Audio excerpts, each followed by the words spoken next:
I'm glad. Okay, I'll start the screen recording now. In a second.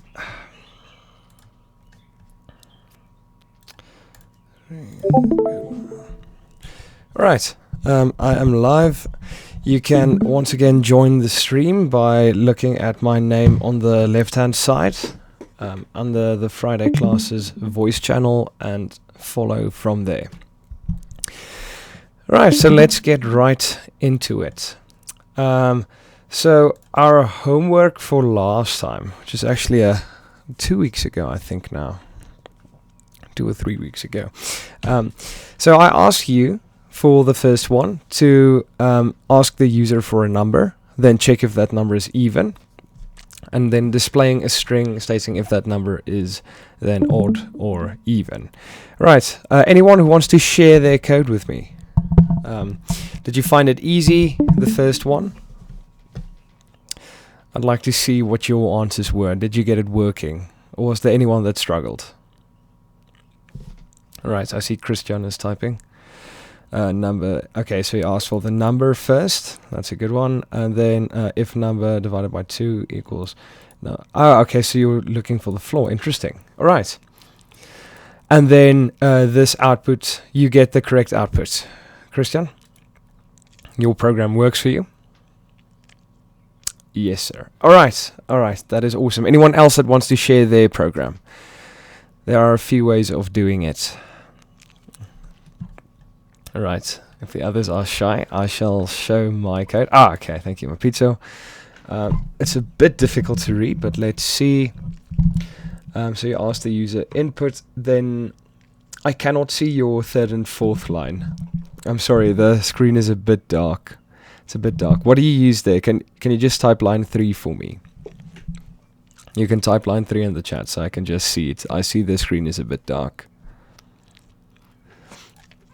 But alright, thank you for sharing, everyone. I am glad that you got your program working. Alright, let me show my solution so long. Okay, yes. Okay, so let me show you my solution. So what I do, I ask the user for a number, and I store that number in a variable called num. Then I check if that num, then I use the modulus operator. If that num and with the modulus operator divided by 2 is equal to 0, so that means if there is no remainder after I divide it by 0, then that number is even. Else that number is odd.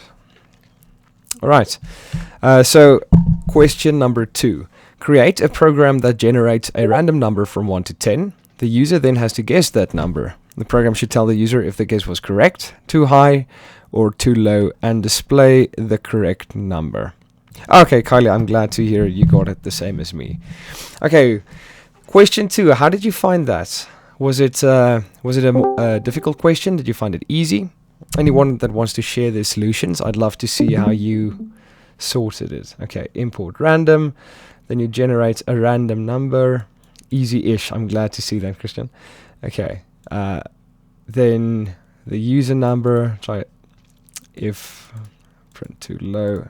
All right, I am glad. That is a good solution. Okay, and Christian did taking the number. Okay, printing that new line. Also using the random module. That's good.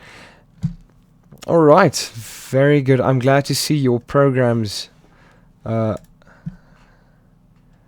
Your program's working. Okay, I'm looking now at Rory Sung. Let's see.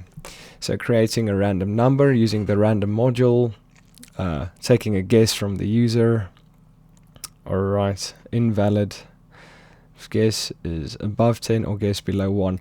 This is a very good line. I like this line, where you ensure that the user only enters a number in the correct range. You are too low. Okay, very good, very good. I like your solutions. Let me show you mine. Okay, so I import the random function. Then I just create I generate a random number between 1 and 10. I store the user's guess in a variable called num. Then I compare if num is the same as the computer number, I print correct. Else if that number is larger than the computer number, I print too high. Else I print too low. And then at the end I print what the number was. I make a string with the number was and then the computer's generated number. All right. Without importing, so I took a look and I saw it was a bit unnecessarily complex for. I wanted to see more if you could do the comparisons. So for creating a random number without using an import function in Python is a bit unnecessarily complex at this level. So I took a look at a few. I will afterwards post a few screenshots of solutions after the class, but it was a bit unnecessarily complex for this assignment. All right. So I know I said modules would not be allowed in the Olympiad, but for the random function, it is a bit unnecessarily complicated. All right, so for now I'm perfectly fine if you use the import function for this question. All right, so today we're going to be looking at repeating things. All right, so loops. Loops are a way for a programmer to iterate over any sequence. So that can be anything like a range of numbers or strings or sets, or we'll later be looking at lists and tuples.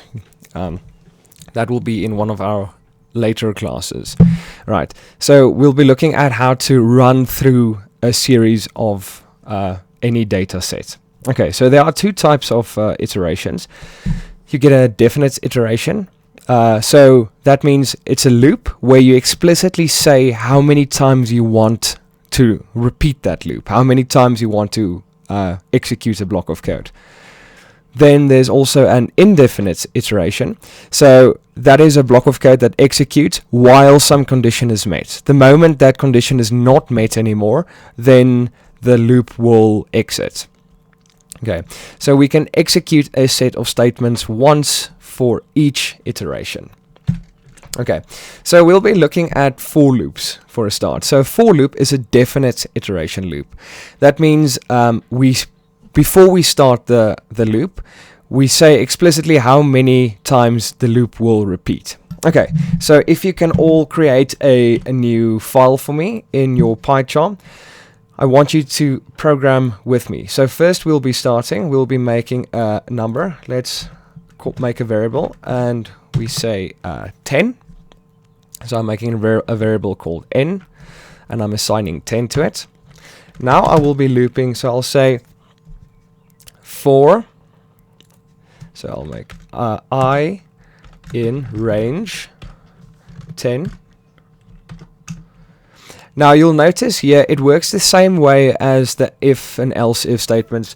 So after you create your loop, then you'll use the colon sign, and then once again Python will look at the indentation. So you'll see now everything that I write below this loop with the 4 spaces or the 5 spaces, this tab here, will be seen as the same code block. So everything that I write in this line of indentation will execute in this loop, the same as the if and else if statements we looked at last time.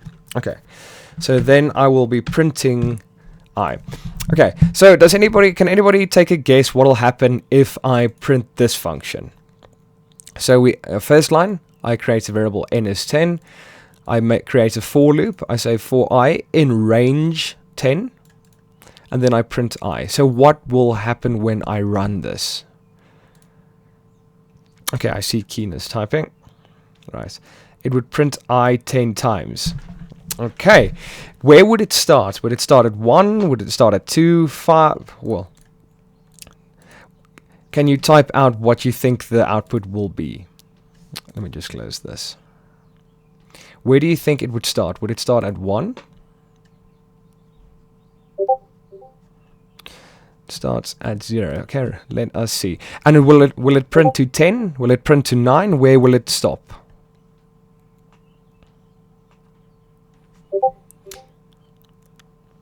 Okay. So I have the answer. Okay, so Keen is saying at 10. Albassador is saying to 9. Right, let us see what happens.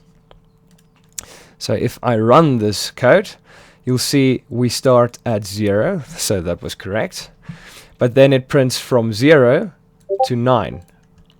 So what happens is the 10 is not included. The 10 is an exclusive argument. So that means it counts from 0 up until 10, but not including 10.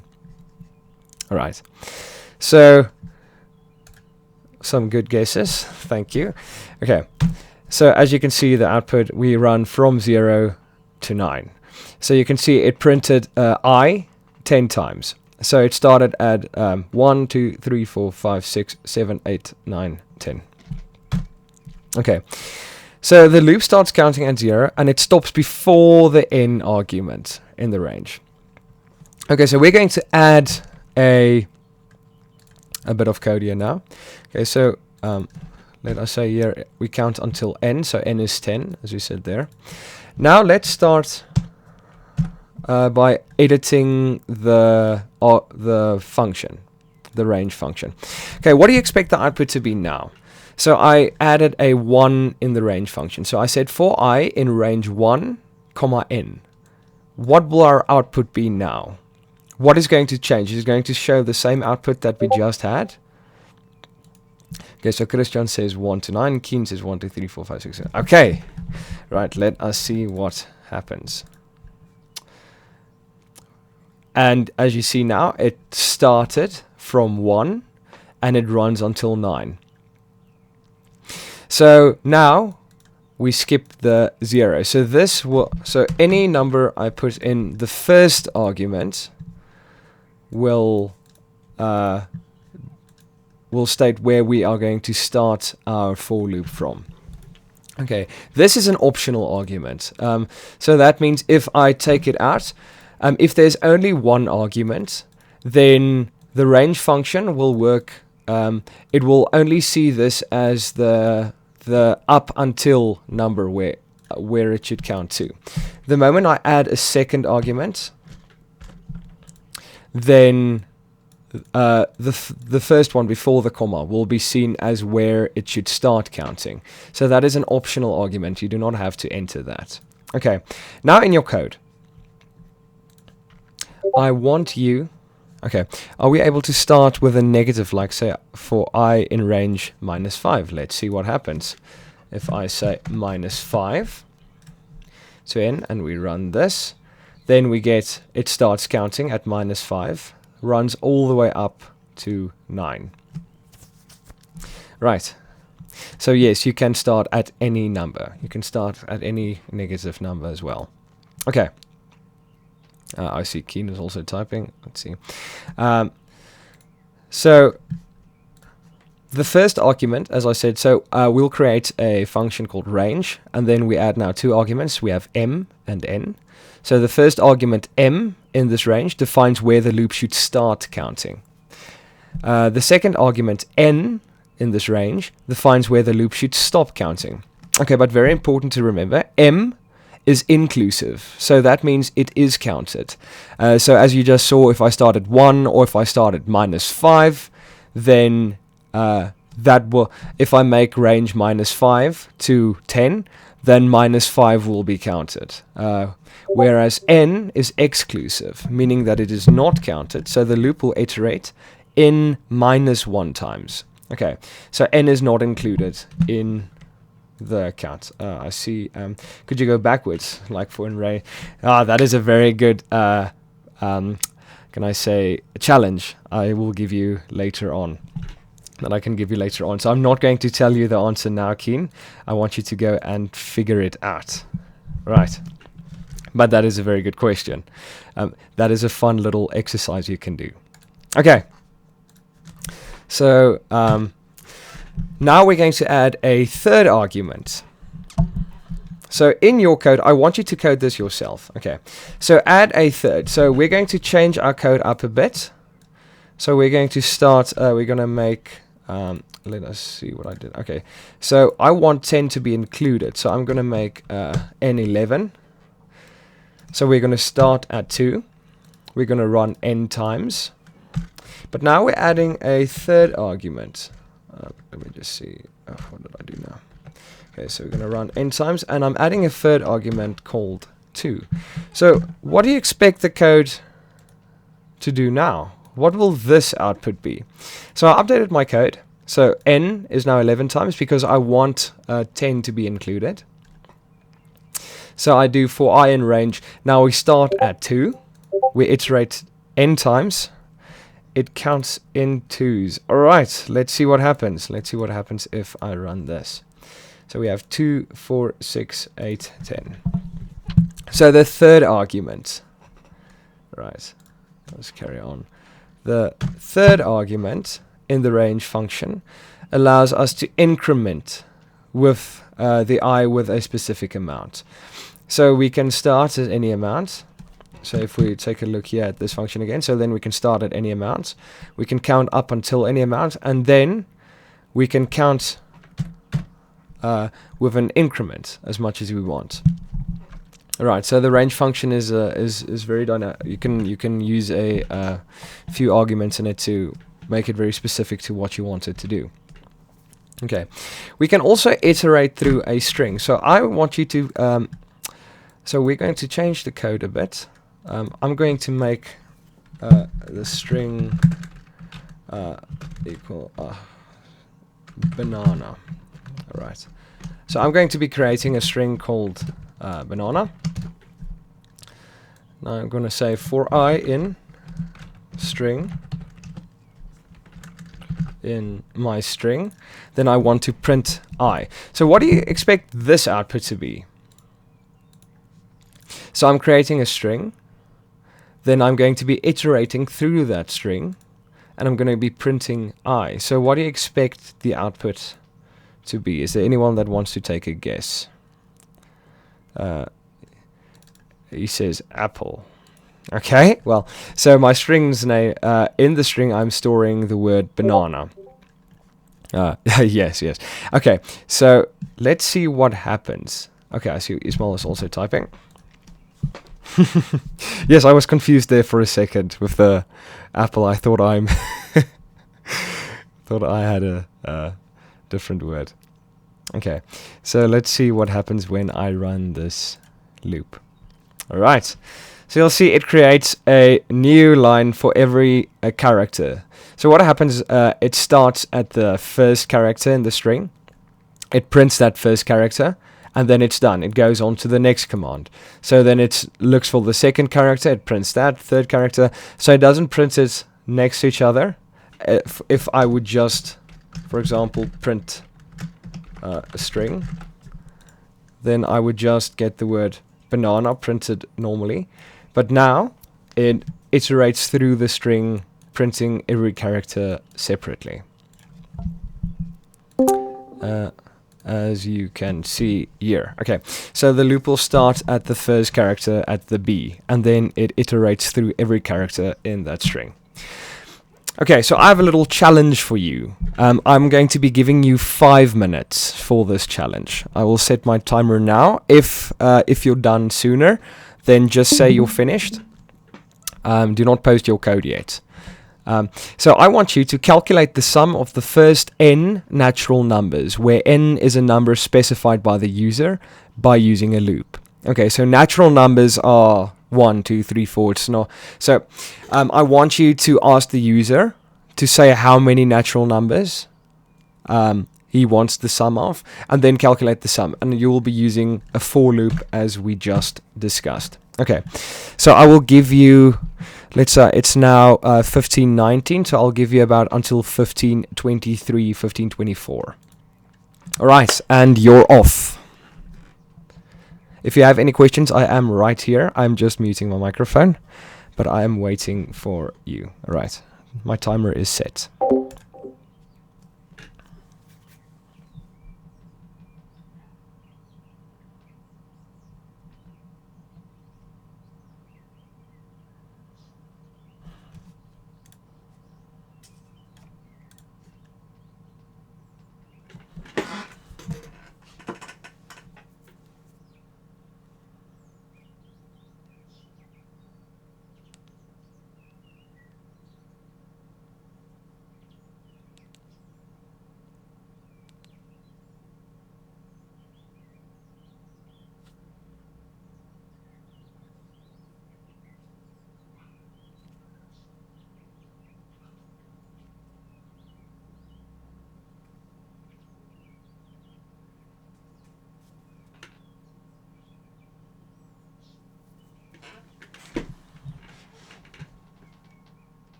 Done. That was very fast. All right, I'll be giving about 2 more minutes.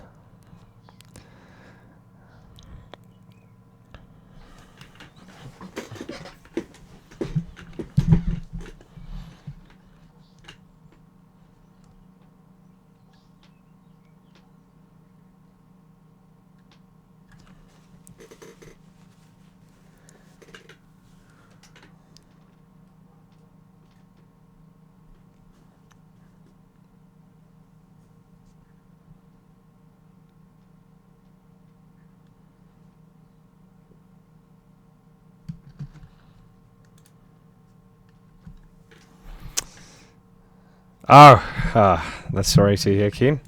All right. So you have until about, let's say on my computer, 15:25. Then I will run through your solutions.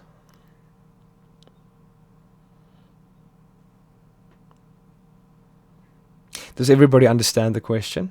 Are there any questions about this little challenge? Are you fine? Are you working on it?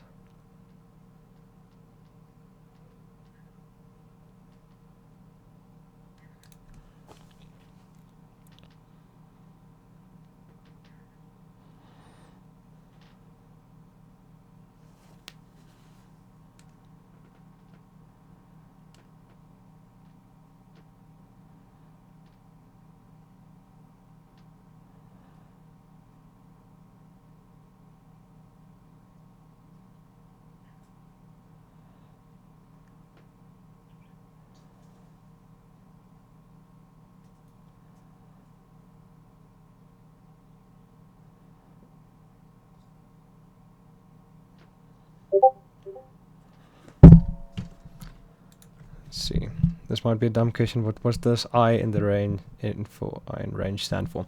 Okay, so the I in let's take a look at the previous one. Okay, so the I means so for after every iteration, then I gets increased by 1. So I starts at 0, and then it'll count. Let's take a look at let me quickly show you the previous slide. Okay, so let's say for I in range 1 to 10. Okay, so the I is the number of iterations that has been completed. So we start the code, we assign 10 to n, then we start at the number 1, and we will count to 10. So the first time I is now 1. So then we print 1. Then after this, 1 gets added to I. So automatically Python adds the increment, so the increment we want to count by to I. So then the second time this loop repeats, I will be 2. The third time this loop repeats, I will be 3. So I is a counter. You can say, I'll explain a counter controlled loop a bit later. But I is the number of iteration, the number of the current iteration that is being executed. All right. Do you understand? Okay. I see. Thank you. All right. It is now 25 past. So the challenge. Are you guys still busy with it? Is there anyone that wants to post their code, even though it doesn't? If it doesn't work completely, it's fine. All right. So you said n is 10. Okay. For I in the range n, answer I plus n, print answer. All right. Interesting. Anyone else that wants to share their code? Print answer. Okay. Keen. Ask the user for an input. Okay. B sets that to 0. For I in range n. Okay. That's good. B equals B plus I. All right. So let us take a look at my solution. So first up, ask the user for input. So I create a variable called n. This is up until where we will count. Then I create a variable called sum because I want the sum of the natural numbers. Okay, so then I start for I in range 1 to n plus 1. Okay, why do I do n plus 1?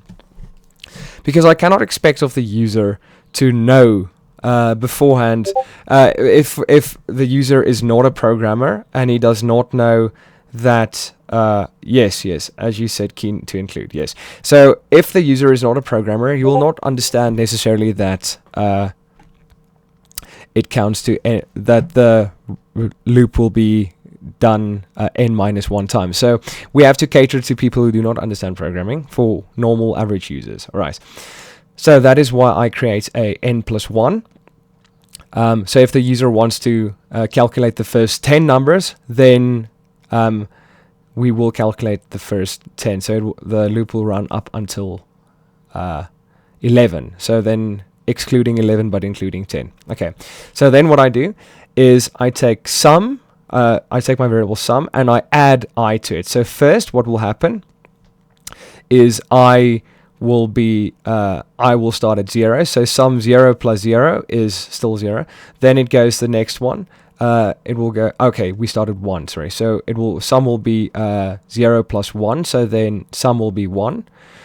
And then the next iteration, I will be 2. So then sum will be 1 plus 2. So then we will have 3. For the next iteration, I will be 3. So then 3 plus 3, we will have 6, and so on and so on. So if we calculate the first 4 natural numbers, then we will have 10. So just to show you that on a notepad. So if we calculate the first 4 natural numbers, so we have 1, 2, 3, 4. Okay, so 1 plus 2 will give us 3. And 3 plus... Okay, 1 plus 2 will give us 3. 3 plus 3 will give us 6. And 4 plus 6 will give us 10. And that is how we get the answer. All right. Does everybody understand this this solution to the question? Are there any questions about that? Yes, sir. All right. Okay, see, Christian is typing. All right. I'm glad you understand. Okay, so next up we will be using while loops. Okay, so we just used a for loop in the previous one, so then this is the for loop syntax. So a while loop is an indefinite iteration. All right, so you still remember the difference between a definite and an indefinite iteration? A definite is like a for loop where we say explicitly how many times we want to repeat that loop. As I think Kylie asked, that is what the I is. I think it was Kylie that asked. Okay, yeah. That is what the I is in the loop. It states the number of times that is currently being executed. Okay, so a while loop is an indefinite iteration loop. So this block will execute until a condition is no longer true. So we have to create an exit condition. Otherwise, the while loop will execute forever. So we don't say before the time how many times we want it to repeat. So it can repeat like 1 or 2 times or 1 billion times, 2 billion, or even more than that. It can just keep on running forever if we do not tell it to stop.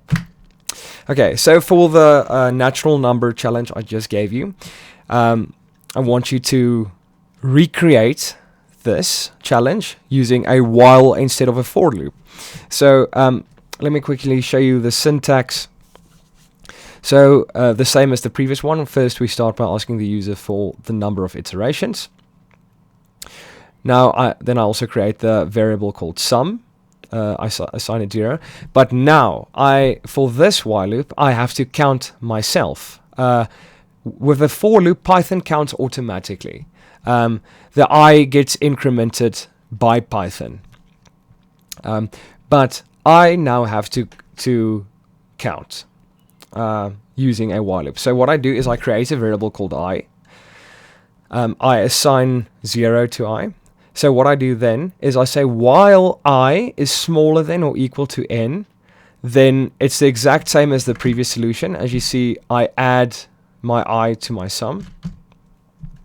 But then I have to increment I myself. So I have to say I is then plus 1. If I do not do this line of code, then I will be 0 forever. And I will then always be smaller than n. So that means this loop will run forever. There will be no exit. There will be no exit condition. So this will always return true. So a while will keep on repeating as long as the condition is true. The moment the condition goes to false, then the while loop, everything in the indented block of code will terminate. It will no longer execute. Okay, so a while is a counter-controlled loop. So that means we create a variable called I, and we set it to 0. So this is how we will keep track of the amount of iterations completed. Oh, sorry. A while, let me just see, state controlled. Okay, so this while we just used here, this is a counter-controlled while loop. So we create a variable called I, and we set it to 0. So this is how we will keep track of the amount of iterations we complete. So every time an iteration is completed, we add 1 to that I. We then tell the program to keep on repeating while I is smaller than or equal to n. And then after every iteration, we must add that 1. So as I explained, otherwise it will carry on forever. So a variable like I, which controls the termination of a loop, is called a counter. So this I will be our counter. Okay. And then you also have a state-controlled loop. Okay. So using the while, if we now edit our code a little bit, now I'm not counting the same way with a counter as I did in the previous solution. So what we do now is we create a variable, a bool variable called isSmaller, and we assign the value of true to that variable. So now while isSmaller is true, this loop will execute. Okay, so now we are not using a counter the same way as we did previously. The only reason I'm using the I now is so I know what to add to the sum. Okay, so we now check after every iteration if that I is greater than the n. So the moment the I is greater than n, the amount of times we want to iterate through the loop, then we change our bool variable to false. And then for the next iteration, when it wants to execute the while, then it will return false, and then the while will terminate. And only then will we print our sum.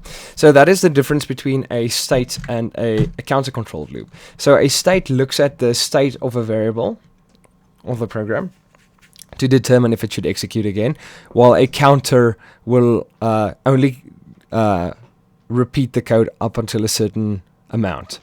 So using a state-controlled loop, the program doesn't know before the time how many times it should repeat the code. Where a for loop, you will always tell the code how many times to repeat that code block. Okay, so we create a bool variable. So as I said, just isSmaller to test the state prior to each execution. So before we run, before this gets executed, it tests this value to see if it is still true. When I is larger than n, the state of the isSmaller changes and the while loop will terminate. So the moment this is false, then while will return false and it will terminate, and then we will print the sum. Okay, so also I want you to notice here, we'll be doing a proper lesson about it next time.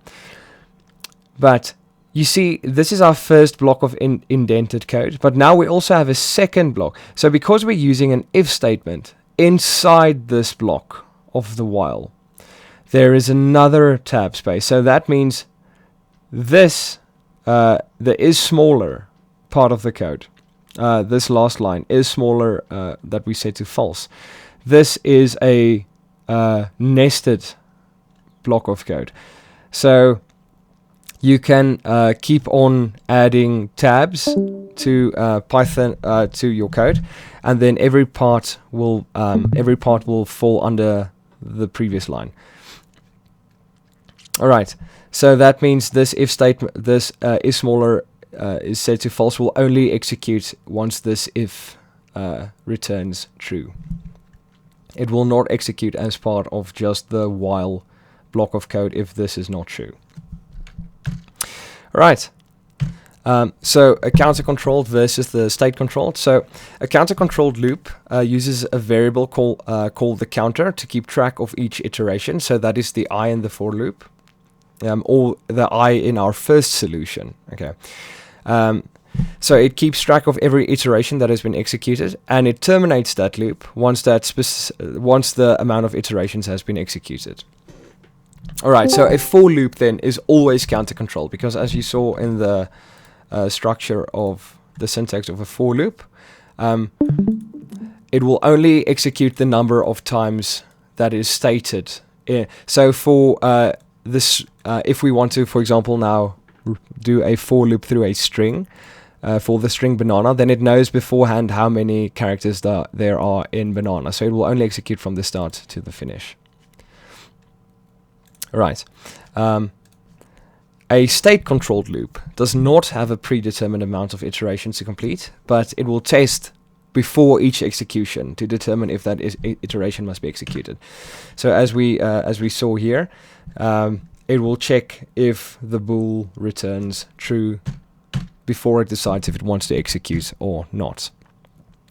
Okay, so your homework. I want you to expand the guessing game that we made last time. So you're now going to let the computer choose a number from 1 to 100, and allow the user to repeat guessing until they are correct. So I do not want the program to stop when the user guessed incorrectly or correctly.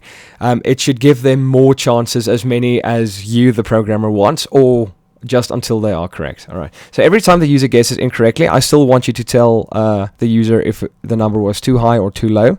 So your code there will be fairly similar. But I want you to repeat, so you can do a new game without having to restart the code. All right. For your second question, I want you to write a program that will output the first 20 numbers of the Fibonacci sequence. All right. If you do not know what the Fibonacci sequence is, you can take a look. I will quickly show you the article Fibonacci sequence, and I will post this link on your Friday class chat. Okay, so the output then, I want you to add a space also after every iteration is completed.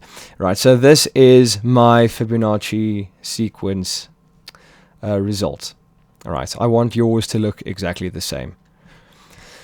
All right, and then I have an extra challenge. Okay, so this one is a bit more difficult. If you struggle with this one, do not worry. We will have the Wednesday question and answer session as well. This is for the students who want to do the Programming Olympiad. Okay, so this was a question in, I think, the 2017 Programming Olympiad. So I want you to create a Fibonacci sequence. All right.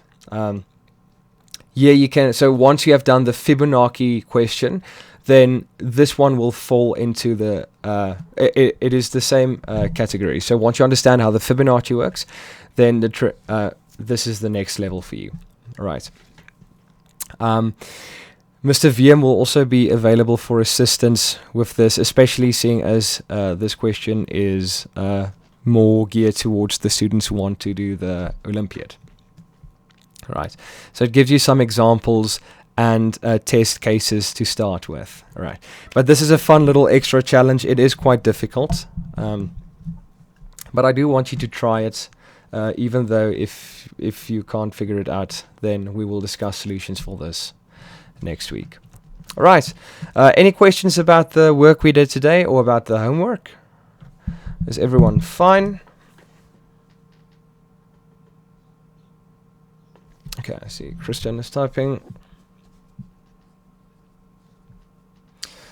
Right, no questions. Thank you, Kylie. I do not fully understand what we have to do in question 2. Can we just print? Okay, so let me show you the Fibonacci, Christian. Okay, so I'm going to be adding, I think it is this website. Okay, so the Fibonacci, okay, so the next number is found by adding the 2 numbers before it. Okay, so how the Fibonacci works, it starts at 0. And then the next number will be adding the previous 2 numbers. So 0 and 1 are the first ones. So when you add 0 and 1, you get 1. When you add 1 and 1, you get 2. When you add 1 and 2, you get 3. When you add 2 and 3, you get 5. 3 and 5 is 8. 5 and 8 is 13. 8 and 13 is 21, and so on and so on. So how the Fibonacci scales work, Fibonacci works, is it for every iteration you have to add the previous 2 numbers.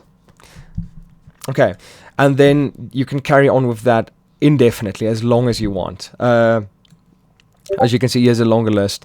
Okay, didn't know the word for that. Yes, exactly. That is why we're here. We are here to teach you interesting things. And help if you do not understand. All right. Okay, I'm glad. So you have it now. So I want you to create a program that calculates the Fibonacci, as we did here. All right.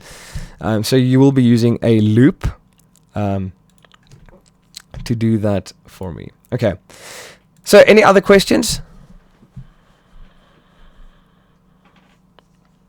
Or is that it? Okay, if there's no other questions, then I will post the video recording for you now, as well as the slides, and I'll also upload this article I just shared about the Fibonacci. Right, so that's it from my side. Thank you. I see Keen is also typing. Okay, thank you, I do appreciate it. I hope you guys enjoy your day as well. Have an awesome weekend, and I'll see you guys next week. Right. Goodbye, everyone. Oh, I see a few people are typing. Let me just make sure everything is fine. But please do feel free to ask your questions in the text channels. I will be during the week. I just hop on Discord and see if there are any questions or so on. So you can also type your questions there, and I will probably see them during the week. All right. Thank you, everyone. Have a nice day. And a nice weekend. I will see you next week.